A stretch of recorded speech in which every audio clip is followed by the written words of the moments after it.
ម្នាក់ក្នុងចំណោមត្រកូលធំទាំង4នៃទីក្រុងលូឆឹងអ្នកប្រុសធំត្រកូលលីអញហ៊ានមានរឿងជាមួយយើងទៀតមែនទេគិតមើលឲ្យច្បាស់ទៅខ្ញុំមិនខ្វល់ថាអញជាអ្នកណាទេឲ្យតែមានខ្ញុំនៅទីនេះគឺគ្មានអ្នកណាអាចធ្វើអ្វីអ្នកស្រីស៊ូបានឡើយល្អយើងចាំមុខឯងទុកឲ្យអាពៅខ្ញុំឈ្មោះឈិនហ្វានជាអង្គរៈថ្មីរបស់អ្នកស្រីស៊ូលើកក្រោយបើចង់នាំគ្នាមកសងសឹកជួយនាំគ្នាមកឲ្យច្រើនជាងនេះបន្តិចមកកម្រិតប៉ុណ្ណឹងមិនទាន់គ្រាន់ឲ្យខ្ញុំកម្ដៅសាច់ដុំផងអាម៉ាស់ណាស់ជួយគ្រាយើងឡើងមកលឿនឡើង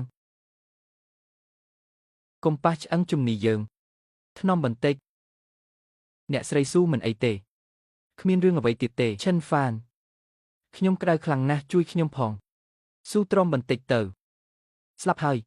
ឆ្នាំកម្មដង្ហាវីចាប់ផ្ដើមចេញរឹតពេញទំហឹងហើយគូព្រេងរបស់ខ្ញុំនៅរកមិនទាន់ឃើញផងមិនអាចទៅបង្កើតរឿងជាមួយស្រីផ្សេងទៀតបានទេបើមិនអញ្ចឹងទេនឹងមិនអាចកាត់ចិត្តពីស្នេហាបានឡើយហើយក៏គ្មានផ្លូវអាចសម្រេចធေါ်ខ្លាចជាទេវតាបានដែរក្តៅណាស់ស៊ូទ្រាំ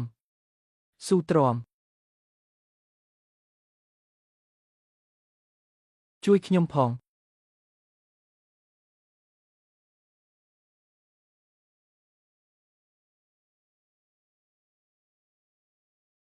អ្នកស្រីស៊ូរឿងនេះត្រូវគិតថ្លៃសេវាកម្មបន្ថែមហើយណាមិនមែនទេដឹងខ្លួនឡើង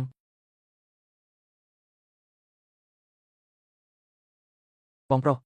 អរគុណដែលបានជួយជីវិតខ្ញុំពេលបងចុះពីលើភ្នំវិញត្រូវតែមកតាមរកខ្ញុំឲ្យឃើញណាបាទបងហើយ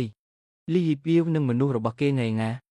ដៃស្ដាំរបស់លីពីវត្រូវបានខ្ញុំកាច់បាក់ហើយក្នុងរយៈពេលដ៏ខ្លីនេះគេប្រហែលជាមិនហ៊ានមកអេងអាងដាក់អ្នកនាងទៀតទេលីពីវគេមានបង្អែកពីគ្រួសារលីអំណាចរបស់គ្រួសារលីធំធេងណាស់ហើយថែមទាំងមានឥទ្ធិពលងឹតនៅពីក្រោយខ្នងទៀតផងប្រសិនបើពួកគេនៅតែចេះចង់សងសឹកអ្នកនាងមិនខ្លាចថានឹងត្រូវស្លាប់ដោយរបៀបណានោះទេអ្នកមិនដឹងតរសហ៊ានស៊ូតើអ្នកមានន័យថាម៉េចខ្ញុំគ្រាន់តែមានបំណងល្អចង់ការពារអ្នកនាងប៉ុណ្ណោះតែអ្នកនាងបែរជាមកស្ដីបន្ទោសខ្ញុំទៅវិញខ្ញុំមិនមែនស្ដីបន្ទោសអ្នកទេអំណាចរបស់គ្រួសារលីវាធំធេងពេកហើយខ្ញុំបារម្ភថាពួកគេនឹងមកសងសឹកអ្នកម្យ៉ាងវិញទៀតអ្នកធ្វើបែបនេះក៏ព្រោះតែខ្ញុំដែរប្រធានស៊ូតើអ្នកនាងកំពុងតែបារម្ភពីខ្ញុំមែនទេខ្ញុំគ្មានទេនិយាយទៅអ្នកក៏ជាបុគ្គលិករបស់ខ្ញុំដែរចៅហ្វាយបារម្ភពីបុគ្គលិកវាក៏ជារឿងធម្មតាបំផុតមែនទេហើយខ្ញុំមិនចង់ឲ្យអ្នកជួបបញ្ហាដោយសារតែខ្ញុំឡើយបានហើយមិនអីទេប្រធានស៊ូលីពីវមិនមែនជាគូប្រកួតរបស់ខ្ញុំទេអ្នកនាងគ្រាន់តែទុកចិត្តចុះគឺគ្រប់គ្រាន់ហើយប៉ុន្តែគ្មានប៉ុន្តែអ្វីទាំងអស់ប្រធានស៊ូពួកយើងប្រញាប់ត្រឡប់ទៅវិញទៅតោះទៅចុះឈិនហ្វានហេតុអ្វីបានជាគេតែងតែផ្ដល់អារម្មណ៍មួយតែសំខ្លាំងបែបនេះជានិច្ចក្រុមហ៊ុនស៊ូស៊ីគ្រប់ការិយាល័យរបស់ស៊ូតើឈិនហ្វានអាចជាបងប្រុសដែលធ្លាប់ជួយខ្ញុំកាលពីក្មេងមែនទេប្រធានស៊ូ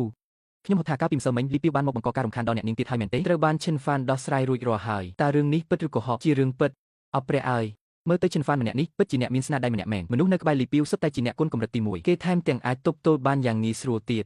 ជីងជួយខ្ញុំស៊ើបប្រវត្តិរបស់ឈិនហ្វានបន្តិចមើលស៊ើបមើលថាកាលពីគេអាយុប្រហែលជា8ឆ្នាំតើគេរស់នៅទីណាឲ្យប្រាកដចាស់សបានលុតជង្គង់ចុះពួកអសមត្ថភាពមួយក្រុមគ្រាន់តែជាអង្គរៈក្រីក្រ